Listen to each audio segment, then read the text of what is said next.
According to Jan Grossman, Jiří Weil's novel Život s hvězdou destroys the slowly established conventions of the post-war prose about the topic of war.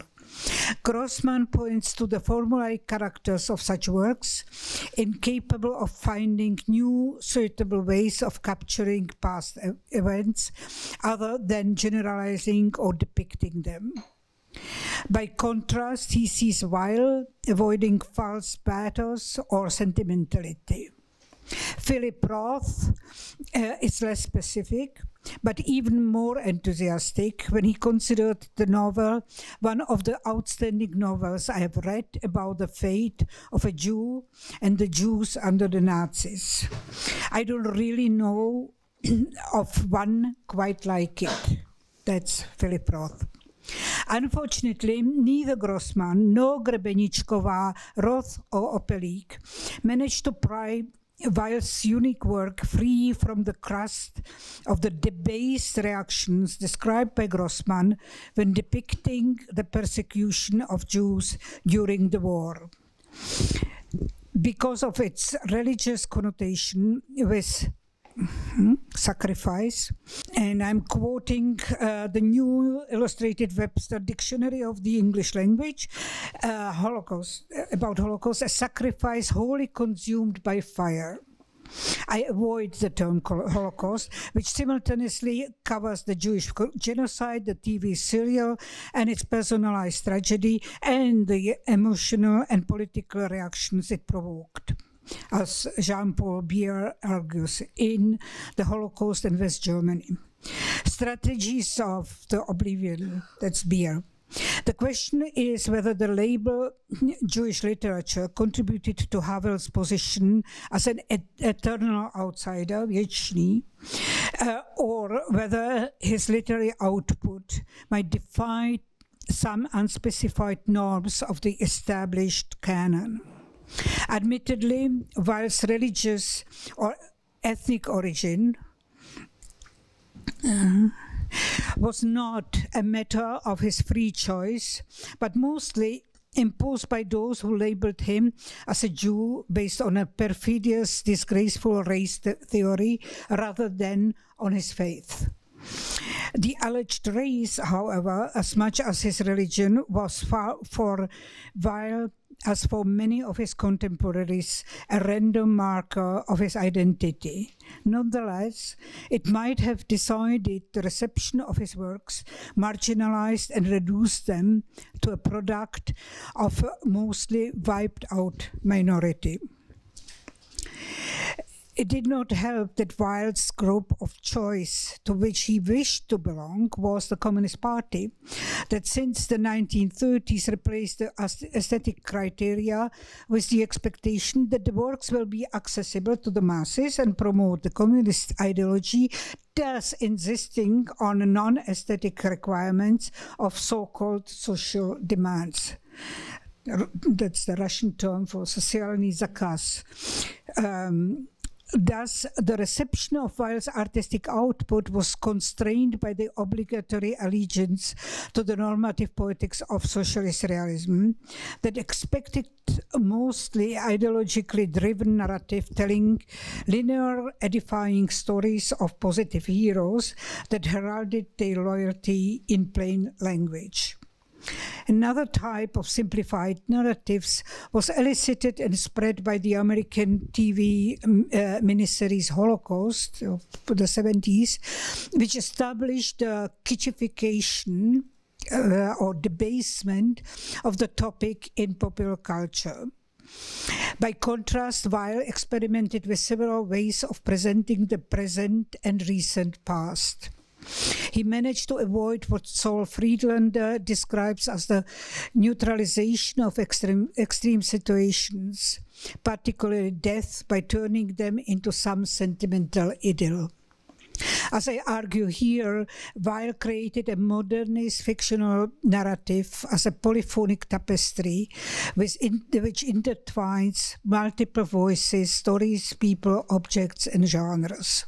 Published in 1949, The novel features a bank clerk, Josef Roubíček. His name alludes to the stock character of Czech Jewish jokes. However, the anecdote is not a Weil's genre of choice. Besides Roubíček's counterpart, Mr. Kohn, crucial for generating the conventional witty dialogic exchanges is absent. Replacing Kohn are Roubíček's wordless addressees, his girlfriend Růžena, his cat Tomáš, and death. They are all united through the eventual absence of presence. Besides, these silent interlocutors are not what they appear to be. Roubíček's girlfriend is in fact someone else's wife. His cat is not his, but a stray. And death is adjourned by his decision to give up the star and face the uncertainty of a hounded outcast. Roubíček's monologic addresses to Růžena, his former lover, which open and close the novel, provide glances into the shared past that sustain him as a refuge when facing the everyday misery, deprivation, and humiliation. Yet, but by contrast to many other works on related topics that begin with the idyllic past destroyed by the unexpected acts of violence, Weil challenges the convention of a sudden disruption and shows its slow progression indicated by the disintegration of his dwelling. At times, the narrator addresses death as an epitome of his projected future, whereas the stray cat named Thomas exposes his present state of mind, his anguish and despair, his isolation and need for affection, even though he adds to his distress because Jews no longer are allowed to have pets. For a while, the stray cat becomes his sole companion, with whom he shares his time, food, and the dilapidated place, and who, true to his biblical namesake, engenders doubt. Moreover, as Roubíček admits, Tomáš certainly breaks laws and regulations, and he gets hold of mouse meat and the meat of songbirds, even though he's not eligible for meat rations. Eventually, Thomas is shot by a man who sometimes wears a uniform. Who else would shoot nowadays except them? As the hero concludes, they had guns and the right to shoot at anything that moved and lived. Roubíček is told that a neighbor came so he could skin him and bake him with garlic. And this transformation of his mate into a gourmet meal, a living creature into an edible object, drives Roubíček to despair, and for a while he loses interest in life. Yet as he slowly recovers, he realizes that they could not get me now when my life no longer had any meaning for me. Weil's monologues turn at times polyphonic, echoing many voices from Roubíček's ordinary life under extraordinary circumstances. As the novel is set in the time of the Nazi-ruled so-called protectorate of Bohemia and Moravia, the imaginary interlocutors evoke what Jan Patočka dubbed small history, interwoven with fragments of big history. Now I'm going to talk about the people. Reminiscent of Gogol's small clerks, the copyist Akaki Akakevich Bashmachkin comes to mind from Chinil, from the overcoat. The hero of Life with a Star is a small bank official who happens to be Jewish in a time in which Jews are being ridiculed, deprived of their professions, possessions, and eventually potentially of their lives. Robiček is, however, reminiscent of yet another literary hero, the pilgrim in Jan Amos Komenský's Labyrinth of the World and Lusthaus of the Heart. He too serves as a guide through his world, exposing the vices of the city. In Weil's case, however, Robiček provides the perspective of someone who, while robbed of the prospect of free decisions, finds solace in his own resolve to live without a star. Ironically, Robiček is encouraged by the maternal, or rather paternal, Materna, a Czech worker who offers to help in case his taciturn friend would be expected to leave with a transport. Incidentally, in Weil's own life, the community of the comrades banned him from publishing, but in his fiction, the gathering of workers around Materna appears to be the only collective that is both desirable and welcoming. The fact that the city is not named evokes yet another literary association. Akin to Kafka's Josef K., Robiček too walks the suburban streets of the unnamed city. They both encounter anonymous representatives of the authorities, face the unpredictability of their power by constantly attempting to defend themselves. Josef K. does it verbally, while Robiček's acts of resistance consist of destroying everything in his home that they, the unnamed Nazis, might consider desirable. Unlike Josef K., however, Robiček eventually decides to resist. Both literary protagonists celebrate their birthday by themselves. In case of Josef K., his jubilee marks a year from the day when his breakfast was stolen. He was told about his ominous arrest without being informed about its cause, and eventually the very day he's executed. Robiček, however, spends the day with other Jews with whom he works at the cemetery, where he recalls how he celebrated this day in childhood. The cemetery, hospitals, streetcars, and various offices are places of chance encounters that motivate the numerous stories in which the narrator reveals the fabric of the city seen from the Jewish perspective, thus providing a view of a man slowly deprived of basic human rights.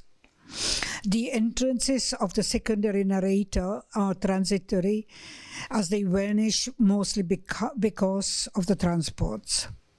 Among the exceptions is Robiček's namesake, who was driven to suicide out of love for his ex-wife and daughter, who joined the Nazis and consider him a liability if he is alive. Paradoxically, however, his death puts the hospital that cared for him in danger. Other frayed patches of the tapestry consist of glimpses into the life of those dying in a hospital and those sent away on a transport who disappear without a trace, as did Robiček's aunt and uncle. The last image of the couple is the cake form. I know that you are going to talk, you are going to talk about it too, but I think it's important. So the last image of the couple is the cake form tied to a backpack. As bizarre and grotesque as it appears in the hindsight, it also shows a desperate attempt to hold on to the figment of ordinary life they seek to preserve when facing the summon to the radio mart. Simultaneously, akin to Proust's Madeleines, the baking form conjures Roubíček's memories of the sweet dough the child used to lick up. Objects, that's the beginning of the form. Objects are divided according to those who love them, the Nazis, and those who, as targets of their persecution, are being robbed of them. As varied as the topic of both the presence and the absence of object is, they also intertwine the narration and tie it to Weil's other works. For instance, for Rí in Moskva Hranice, among the things she bought for her trip is coffee that becomes a metonymy for her imagined marital bliss, whereas for Roubíček the gifted coffee mill has no practical use, nor is it an aesthetic object. The mill becomes more a memento of the person who gifted it to him, as well like the cake form, a reminder of past pleasures. In the time when the value of things had changed and a small Persian rug was traded for 2 strings of garlic, food constitutes an important part of the narrative. Because Roubíček is supposedly about to leave with a transport, he is given an onion. However, since his name is not on the list, he decides to pass the onion to his namesake, who is asked by his ex-wife, that's the suicide. Yet he rejects Roubíček's offering, who in turn decides to eat it, even if Thomas, the cat, probably would not want to eat it. Shortly after he decides to live, he hears the story at the cemetery where he is sent to work.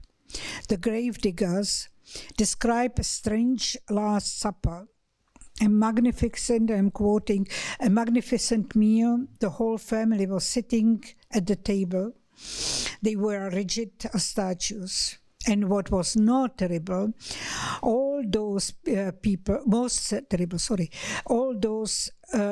sitting at the table were laughing. As Roubíček has done with his belongings, the dead family plays a trick on them as well. They are laughing as they place the transport numbers in front of them, escaping the transport in their own way. The transformation into grotesque statues lays bare the attempt of the Nazis to treat people as objects, their reification of human beings, and their hunger for commodification. This tableau not vivant that ridicules them is a memento mori that survives death. As Roman Jakobson notes about the statue in Pushkin's work, here the boundary between life and immobile dead matter is deliberately obliterated. Jakobson, who explored the role of the statue in Pushkin's work in different genres, adds yet another aspect which he sees connected with the statue, its temporal dimension. The conventional space of the statue merges with the real space, that's Jakobson now, into which the statue has been placed, and despite its atemporal substance, an idea of something that has preceded the represented state and of something that should follow it comes of itself to mind. The statue is placed succession. Hence, the group memorialized as at the cemetery acquires a transitory life situated between past and present. The motive of statues becomes central in Weil's last published novel, Mendelssohn on the Roof, where the motive of an anecdote turns into a macabre slapstick comedy, and the statues replace the rigidified people. The novel itself is peculiar because of the co-authorship of the censor or censors that causes uncertainty about the extent of the external intervention. Nonetheless, the novel deserves attention as it apparently experiments with historical narrative and the polyphonic third-person narration novel used already in Moskva Hranice. The last one is on genres, very brief. Although each of Weil's narratives, his short stories and novels present a unique implementation of the genre, the most radical experiment is Lamentation for 77,297. It does not present a narrative, but adheres to a chronological line. Reminiscent of works typical of the avant-garde like Apollinea's Zone, true to the genre of lamentation, echoing biblical references, the text evokes the tradition of antique chorus, which intertwines poignant episodes of individual stories and glimpses of the official commands, rules and regulations, thus intertwining the small and big histories. Weil himself recognized his own allegiance with those who he lamented, his lamentation opens in the first person. I gather some ashes with my hand, for only a hand can touch them, and I pour them into a linen sack, just as those who once left for a foreign country would gather their native soil, so as never to forget to return to it always. Alluding to the Czech anthem, he reclaims the land for the victim he memorializes. He also elicits the tradition of communions and other Czech exiles. More importantly, however, he insists on blending it with the Jewish tradition. In Life is a Star, for instance, the narrator reacts to the announcement of Růžena's death by declaring that he does not need to rent, to tear apart, his clothes as they are torn anyway, thus alluding to the Jewish ritual of renting one's garb as a sign of mourning. The lamentation, however, goes beyond the subtle hint of a blended tradition or traditions. The ashes of the dead are covering the land that the Jews in time of their death during the liquidation of the so-called family camp recalled by singing the anthem as a memento for the elusive unity with their country of origin. Ironically, their courageous act inferred that the attempt at Jewish assimilation pursued in the First Czechoslovak Republic has collapsed. The outsider status is somewhat reminiscent to that of the black in America. As Morgan Freeman said, black history is American history. They are completely intertwined.